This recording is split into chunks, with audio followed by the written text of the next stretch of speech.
اعوذ باللہ من الشیطان الرجیم۔ سورۃ البقرہ آیت نمبر 272 اور 273 انشاءاللہ آج ہم پڑھیں گے۔ بسم اللہ الرحمن الرحیم۔ لیس علیک ھداھم، آپ پر نہیں ہے کہ آپ انہیں ہدایت دیں، ولکن اللہ یہدی من یشاء، لیکن اللہ تعالیٰ جسے وہ چاہتا ہے ہدایت دے دیتا ہے۔ وما تنفقوا من خیر، اور جو بھی تم بھلائی کی غرض سے خرچ کرو گے، فلانفسکم، تو یقیناً وہ تمہاری جانوں کے لیے ذخیرہ ہے۔ وما تنفقون، اور نہیں تم خرچ کرتے، الا ابتغاء وجہ اللہ، مگر اللہ تعالیٰ کی چہرے کی تلاش میں۔ وما تنفقوا من خیر، اور جو بھی تم بھلائی کی غرض سے خرچ کرو گے، یوفی الیکم، وہ تمہیں پورا لوٹا دیا جائے گا، وانتم لا تظلمون، اور تم تھوڑا سا بھی ظلم نہیں کیے جاؤ گے۔ للفقراء الذین احصروا، ان فقیروں کے لیے کہ جو روک لیے گئے ہیں، فی سبیل اللہ، اللہ کے راستے میں، لا یستطیعون ضربا فی الارض، نہیں وہ استطاعت رکھتے زمین میں کھلم کھلا چلنے پھرنے کی۔ یحسبہم الجاہل اغنیاء من التعفف، ناواقف لوگ انہیں سمجھتے ہیں کہ وہ تبنگر ہیں، مالدار ہیں، من التعفف، سوال سے بچنے کی وجہ سے۔ تعرفہم بسیماہم، آپ انہیں پہچان لیں گے ان کی علامتوں سے۔ لا یسألون الناس الحافا، کہ وہ لوگوں سے چمٹ کر سوال نہیں کرتے۔ وما تنفقوا من خیر، اور جو بھی تم خرچ کرو گے بھلائی کی غرض سے، فإن اللہ بہ علیم، یقیناً اللہ تعالیٰ اسے خوب جانتے ہیں۔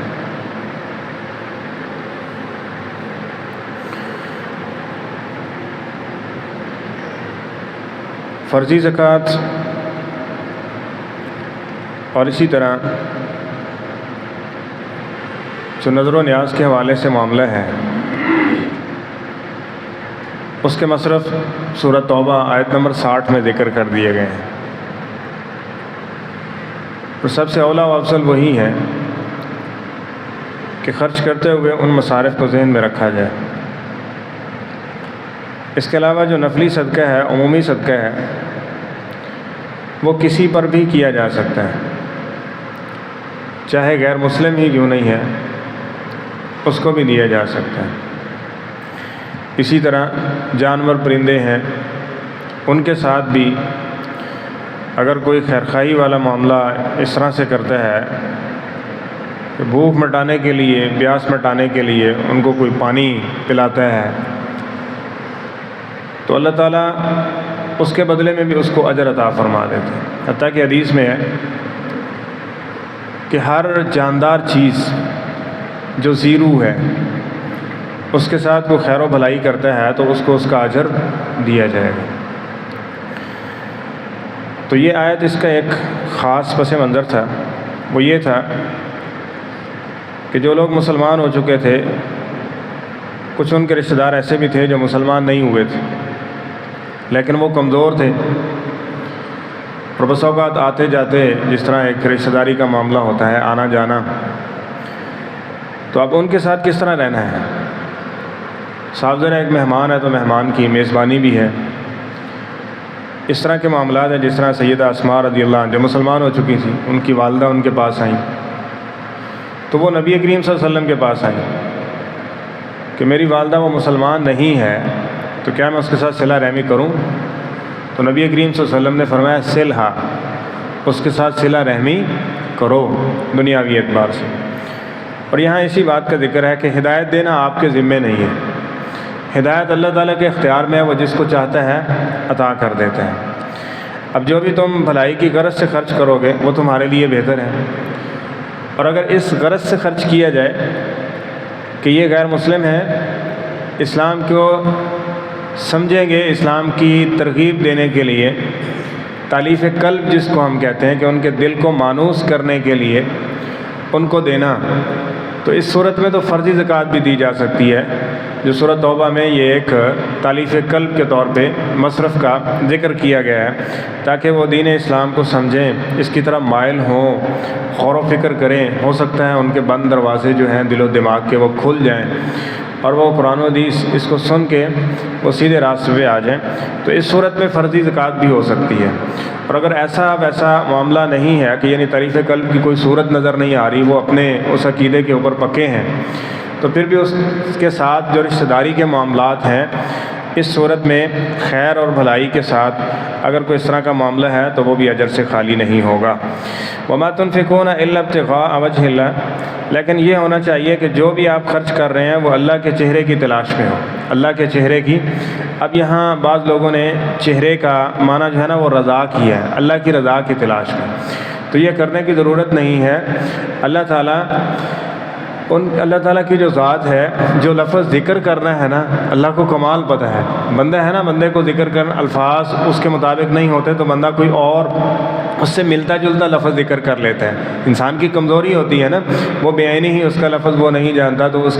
سے ملتا جلتا لفظ اس مفہوم کو واضح کرنے کے لیے ذکر کر لیتا ہے۔ تو اللہ تعالیٰ ان چیزوں سے محتاج، ان چیزوں کا محتاج نہیں ہے۔ وہ تو وہ ہے کہ جو چاہے وہ کر سکتا ہے، تو ایک چیز کا اظہار کرنا، ٹھیک ہے، یہ کون سی بڑی بات یا مشکل بات ہے؟ تو لہٰذا اس میں بہتر یہی ہے، بہتر کیا اولا یہی ہے اور ضروری یہی ہے کہ جو اللہ تعالیٰ نے الفاظ استعمال کیے ہیں اس کو اسی طرح سے ذکر کیا جائے۔ اللہ تعالیٰ کے چہرے کا دیدار یہ ایک بہت بڑی نعمت ہے،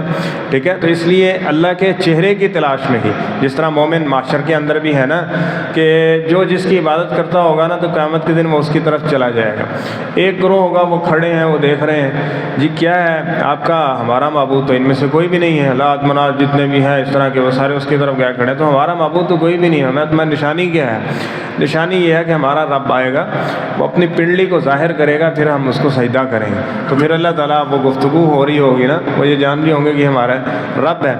تو پھر کیا ہوگا؟ اللہ تعالیٰ اپنی پنڈلی کو ظاہر فرمائے گا، پھر وہ اللہ تعالیٰ کو سجدہ کریں گے، ٹھیک ہے، یعنی اللہ کی پہچان، پھر اللہ کے چہرے کا دیدار، اور جنت کے اندر اللہ تعالیٰ کے چہرے کا دیدار، ٹھیک ہے۔ اب بعض لوگوں نے کہا اللہ کا چہرہ مراد لیں گے تو باقی تو جو اللہ تعالیٰ نے لفظ ذکر کر دیا اسی کے اوپر اکتفا کیجئے، اس سے آگے پیچھے ہٹنے یا اپنی اس میں کوئی تعویل داخل کرنے کی ضرورت نہیں ہے۔ تو اللہ کے چہرے کی رضا کے لیے خرچ کرنا کہ اللہ مجھ سے راضی ہو جائے گا اور اللہ کے چہرے کا دیدار نصیب ہوگا، اس غرض سے خرچ کرنا۔ وَمَا تُنْفِقُوا مِنْ خَيْرٍ يُوَفَّ إِلَيْكُمْ، اور اگلی چیز یہ ہے کہ جو بھی تم خیر اور بھلائی کی غرض سے اللہ کی رضا کے لیے خرچ کرتے ہیں، اللہ کے چہرے کے دیدار کے لیے خرچ کرتے ہیں اور دیگر جو فضائل ہیں وہ سامنے رکھ کے خرچ کرتے ہیں، تو اللہ تعالیٰ اس کا پورا بدلہ یوفا الیکم، وہ برابر تمہیں لوٹا دیا جائے گا۔ اور اللہ تعالیٰ کی نیکی کی برابری کی صورت میں وہ آپ جانتے ہیں کہ برائی اگر کوئی شخص کرتا ہے تو اس کو اس کے برابر بدلہ دیا جاتا ہے، لیکن نیکی کی برابری بلا کیا ہے؟ کم از کم 10 گنا ہے، اور اس سے زیادہ 700 گنا۔ اور اس کے بعد بھی ذکر کیا کہ کچھ لوگ ایسے ہیں جن کو اللہ تعالیٰ ان کا اجر بغیر حساب کے ادا کر دے گا، یعنی 700 والا کلیہ بھی ان کے لیے نہیں ہے۔ تو یہ کس بنیاد پہ ہے؟ ان کے اخلاص کی بنیاد پہ، ان کے اچھے اعمال اور اچھی نیت کی بنیاد پر ہے۔ تو یعنی اللہ تعالیٰ کی رضا کے لیے جو بھی آپ خرچ کریں گے وہ پورے کا پورا تمہیں لوٹا دیا جائے گا۔ اور آگے مزید تاکید اس کی یہ ذکر کی گئی کہ وَأَنْتُمْ لَا تُظْلَمُونَ، تم کسی طرح بھی ظلم و زیادتی، یعنی کچھ بھی کمی نہیں کیجیے۔ ظلم کیا ہے؟ کہ جو اس کا حق بنتا ہے اس میں سے کچھ نہ کچھ کمی بیشی کر دینا، یہی چیز ہے نا۔ تو جو تم نے اللہ کی رضا کے لیے خرچ کیا، یہ نہیں ہو سکتا کہ اس سے تھوڑی بھی کمی بیشی کی جائے، وہ تمہیں برابر سے لوٹا دیا جائے گا اور بڑھا چڑھا کے لوٹایا جائے گا۔ تو اس لیے اللہ تعالیٰ کی رضا کے لیے جو خرچ کرنا، اس میں یہ ساتھ میں یہ چیزیں بھی ہوں۔ جب یہ فضائل و مناقب انسان کے ذہن میں ہوں گے تو اس کے خرچ کرنے کے اندر جو اخلاص ہوگا یہ بھی بڑھے گا، اور اللہ تعالیٰ کی محبت اور اس کی رضا کا حصول یہ اس کے سامنے ہوگا، جس سے مزید اخلاص پیدا کیا جا سکتا ہے۔ اور آگے ذکر کیا کہ خرچ کرنا کہ اس کا ایک بہترین مصرف یہ بھی ہے، وہ لوگ ہیں للفقراء الذین احصروا فی سبیل اللہ، جو اللہ کے دین کے لیے روک لیے گئے ہیں، اللہ کے دین کے لیے اپنے سارے باقی کام کاج چھوڑ کے اللہ کے دین کے لیے روک لیے گئے ہیں۔ مثلا ایک شخص مجاہد ہے، وہ اللہ کے راستے میں نکلا ہوا ہے، اب صاف ظاہر ہے کہ وہ اب میدان جہاد میں کھڑا ہوا ہے، وہ پہرا دے رہا ہے، وہ یہ کام کر رہا ہے، اب وہ ریڈی تو نہیں لگا سکتا نا، سمجھ آئی ہے، اب وہ دکانداری تو نہیں کر سکتا وہاں پہ کھڑے ہو گئے، یہ اللہ کی رضا کے لیے روکا ہوا ہے، اللہ کے دین کے لیے روکا ہوا ہے۔ ایک شخص ہے، جس طرح نبی کریم صلی اللہ علیہ وسلم، آپ اس سے مراد وہ صحابہ کرام رضوان اللہ علیہ مجمعین بھی تھے جو اصحاب صفا میں تھے۔ اب انہوں نے اپنی ساری زندگیاں وقف کر دیں کس کے لیے؟ دین کے لیے، دین کی تبلیغ کے لیے۔ اب یہ باقی معاملات بھی نہیں کر سکتے تھے، جس طرح سیدنا ابو ہریرہ رضی اللہ عنہ، کچھ صحابہ تھے جس طرح سیدنا عمر رضی اللہ تعالیٰ عنہ، وہ فرماتے ہیں میں نے ایک انصاری صحابی کے ساتھ جو ہے نا وہ یہ کمٹمنٹ کر لی تھی کہ ایسا کریں گے کہ ایک دن میں نبی پاک علیہ السلام کے پاس رہا کروں گا اور آپ نے کاروبار کرنا ہے، اور اس کے ساتھ یہ ہوگا کہ آپ گزران اپنی چلائیں گے، اور اگلے دن یہ ہوگا کہ میں بازار مارکیٹ میں جاؤں گا کاروبار کے لیے اور آپ نے یہاں بیٹھنا ہے نبی پاک صلی اللہ علیہ وسلم کے پاس، جو میں سنوں گا نبی علیہ السلام کے فرامین وہ میں آپ کو بتاؤں گا، اور جو آپ سنیں گے آپ وہ مجھے بتائیں گے۔ یہ پلاننگ بھی کی، اور بعض لوگ تھے اپنی جو ہے وہ اس کے مطابق آتے تھے، جتنا وقت ان کے پاس ہوتا وہ دین سیکھتے تھے، لیکن بعض لوگ ایسے تھے کہ جو وقف ہی اس کام کے لیے تھے، جنہوں نے کرنا ہی یہی ہے، جس طرح کے اصحاب صفا تھے، تو اب ان کے اوپر خرچ کرنا تو یہ اس کی بات کی جا رہی ہے۔ اور یہ وہ لوگ تھے کہ جن کے خرچ کا ذمہ کس کے پاس تھا؟ نبی کریم صلی اللہ علیہ وسلم کے پاس تھا۔ آپ خمس سے، جو مال غنیمت سے، اس سے ملتا، اور پھر جہاں کہیں کوئی کمی کوتاہی یا ضرورت ہوتی تو نبی کریم صلی اللہ علیہ وسلم اس کا اعلان فرما دیتے کہ ان کے اوپر خرچ کرنا، یا ان کے کھانے پینے کے حوالے سے بس اوقات یہ ہوتا کہ کچھ بھی نہ ہوتا، تو نبی کریم صلی اللہ علیہ وسلم سے یہاں بھی حدیث میں ترغیباً یہ بھی ثابت ہے، تو نبی علیہ السلام فرماتے آج جس بندے کے پاس ایک بندے کا کھانا ہے نا وہ ایک بندے کو ساتھ میں لے جائے، ایک بندے کا کھانا دو کو کافی ہو جائے گا، اور جس کے پاس دو بندوں کا کھانا ہے نا وہ ساتھ میں یہاں دو لے جائے، یہ چار کو کافی ہو جائے گا۔ یعنی اس طرح سے یہ وہ لوگ جنہوں نے اپنی ساری چیزیں وہ باقی معاملات نہیں کر سکتے، کس کی وجہ سے؟ دین کی اس کے اندر عمل پیرا ہونے کی وجہ سے کہ ہم نے یہ کام کرنا ہے، تو ان کے اوپر خرچ کرنا۔ لا یسألون الناس الحافا، پھر اگلی ان کی علامت یہ ہے کہ یحسبهم الجاہل اغنیاء من التعفف، مانگنے کا، سوال کرنے کی ان کو عادت نہیں ہے، جس طرح سیدنا ابو ہریرہ رضی اللہ عنہ فرماتے ہیں آج لوگ کہتے ہیں کہ ابو ہریرہ 8 ہجری میں رضی اللہ تعالیٰ مسلمان ہو رہے ہیں، اور حدیثیں ان سے بھی زیادہ بیان کر رہے ہیں کہ جو 8-10 سال پہلے یا 20 سال پہلے مسلمان ہوئے ہیں، سب سے زیادہ حدیثیں یہ کیوں بیان کر رہے ہیں، وجہ کیا ہے؟ تو انہوں نے اس کی وجہ ذکر کی، انہوں نے کہا کہ لوگ کیا ہے کاروبار کیا کرتے تھے، آتے جاتے تھے، اور میں وہ تھا کہ ایک پل بھی نبی کریم صلی اللہ علیہ وسلم سے جدا نہیں ہوتا تھا، آپ گھر ہیں تو میں آپ کے دروازے پر ہوتا تھا، آپ نبی کریم صلی اللہ علیہ وسلم مسجد میں ہیں تو آپ کے ساتھ مسجد میں، آپ جہاں ہیں میں وہاں ہوتا، حتیٰ کہ ایک موقع ہے نبی کریم صلی اللہ علیہ وسلم بیٹھے ہوئے تھے، آپ چلے گئے، کچھ دیر ہوگی واپس نہیں آئے، تو آپ کو ڈھونڈنے نکل گئے، اور آپ ایک باغ میں بیٹھے ہوئے تھے تو وہاں بات چیت ہوئی، یعنی یہ طلب تھی۔ اور پھر اس موقع پہ صاف سی بات ہے کہ وہ یہ دنیاوی معاملات میں زیادہ انوالو نہیں تھے، یہ کاروبار کرنا اور یہ چیزیں، تو اس کی وجہ سے اب فاقہ کشیاں تھیں۔ ایک دفعہ وہ بڑے واقعات آپ نے سنے ہوں گے کہ بھوک اس قدر شدید لگی ہوئی ہے کہ ایک دودھ کا پیالہ آ رہا ہے، ایک دودھ کا پیالہ آ رہا ہے، اور نبی کریم صلی اللہ علیہ وسلم فرما رہے ہیں کہ جاؤ ان سب کو پلا دو۔ اس وقت 70 کے لگ بھگ وہ صحابہ صفا تھے، تو ابو ہریرہ رضی اللہ عنہ فرمانے لگے یہ ایک پیالہ بھوک تو سب سے زیادہ مجھے لگی ہوئی تھی، اور نبی کریم صلی اللہ علیہ وسلم کو یہ بات بھی کی اس حوالے سے، ٹھیک ہے نا؟ تو اب یہ 70 صحابہ سے میرے پاس کیا آئے گا دودھ کا پیالہ؟ اب وہ دودھ کا پیالہ سب کو پلا رہے ہیں، سب نے سیر ہو کے پی لیا، تو نبی کریم صلی اللہ علیہ وسلم ابو ہریرہ رضی اللہ عنہ کو فرماتے ہیں، فرمایا پیے، میں نے اتنا پیا کہ خوب سیر ہو کے پیا۔ اس کے بعد نبی علیہ السلام نے پھر فرمایا پیو، تو پھر فرماتے ہیں میں نے پیا اور سیراب ہو کے پیا، اور پھر نبی علیہ السلام فرماتے ہیں پھر پیو، تو فرمایا ہم تو ناخنوں کے اندر بھی دودھ کے اثرات میرے نظر آ رہے ہیں، تو یعنی یہ کیفیت ہوتی تھی۔ اور فرمایا کہ لوگ مجھے یہ سمجھتے تھے کہ اس کو نا ابو ہریرہ کو مرگی کے دورے پڑتے ہیں، مرگی کا یہ مریض ہے۔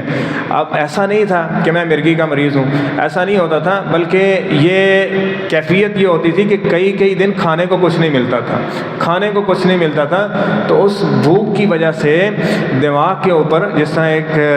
معدے کا ایک تعلق ہوتا ہے، اس طرح سے فطرتی ایک چیزیں، تو اس بھوک کی وجہ سے غشی طاری ہوتی تھی مجھ کے اوپر، لوگ سمجھتے تھے کہ ابو ہریرہ کو دورہ پڑا ہوا ہے، تو اس بھوک کے دورے کی وجہ سے یہ چیز ہوتی تھی میرے اوپر، اور یہ سارا کس کی وجہ سے تھا؟ کر سکتے تھے، تو فرمایا تم جاتے تھے یہ کام کرتے تھے، ابو ہریرہ نے بھوک اور فاقے برداشت کی ہیں اور غشیاں برداشت کی ہیں، لیکن نبی کریم صلی اللہ علیہ وسلم کے پاس ہمیشہ جڑے رہے۔ یہ وہ وجہ ہے کہ آپ علیہ الصلوۃ والسلام کے سب سے زیادہ فرامین جو نقل کرنے والے ہیں کون ہیں؟ سیدنا ابو ہریرہ رضی اللہ تعالیٰ عنہ۔ تو یہ وہ لوگ ہیں جن کے بارے میں کہا گیا کہ یہ اللہ کے راستے میں روک لیے گئے ہیں، اب یہ لا یستطیعون ضربا فی الارض، زمین کے اندر سفر کرنا، تجارت کا یہ وہ نہیں کر سکتے، اور جاہل سمجھتے ہیں کہ یعنی لاواقف لوگ سمجھتے ہیں جو ان کی حالت سے واقف نہیں ہے کہ یہ تعفف ہے، جی یہ مالدار لوگ ہیں کیونکہ سوال تو کرتے نہیں ہیں یہ، حالانکہ تعریفہم بسیماہم، اصل مستحق لوگ وہ ہوتے ہیں کہ جو سوال نہیں کرتے۔ سوال کرنے والے تو بس اوقات آج کل کے بیکار بھکاریوں کو دیکھ لیں، سارے یہ کروڑوں پتی ہوتے ہیں بس اوقات ہیں، ان کے پاس وہ ہوتا ہے کہ جو جس سے مانگ رہے ہیں نا اس سے زیادہ امیر ہوتے ہیں یہ. تو یہ ایک گداگری کو ایک پیشہ بنا لیا گیا. تو ایسے لوگ کہ جو گداگر نہیں ہیں اور وہ مستحق ہیں، اور خاص طور پہ وہ اگر دین کے ساتھ جڑے ہوئے ہیں، تو ہمارا فرض بنتا ہے ایسے لوگوں کو کیئر کرنا، ایسے لوگوں کے معاملات کو جاننا، ان کی ضروریات کو پورا کرنا. یہ قرآن پاک ہمیں اس بات کی طرف ترغیب دے رہا ہے. فرمایا یہ وہ لوگ ہیں جہاں تمہیں خرچ کرنا چاہیے. وما تنفقوا من خیر، اور پھر بھی فرمایا جتنے بھی مصرف ذکر کیے کہ یہاں خرچ کرو، یہاں خرچ کرو، یہاں خرچ کرو، بنیاد یہ ذکر کی گئی کہ تمہاری نیت درست ہونی چاہیے، اللہ کی رضا کے لیے تم نے کرنا. پھر احسان جتلانا بھی نہیں ہوگا، تکلیف دینا بھی نہیں ہوگا، اس کو پریشان کرنا بھی نہیں ہوگا، تانا شانہ دینا، یہ ساری چیزیں بھی ختم ہو جائیں گی. تو پھر انسان کا اجر جو ہے نا وہ ثابت ہوگا نا. تو فإن اللہ بھی علیم، جو بھی تم خیر کی غرض سے خرچ کر رہے ہو نا تو اللہ تعالیٰ اس کو خوب جاننے والے ہیں. اللہ تعالیٰ ہمیں صحیح معنوں میں قرآن و سنت پہ عمل پیرا ہونے کی توفیق عطا فرمائے.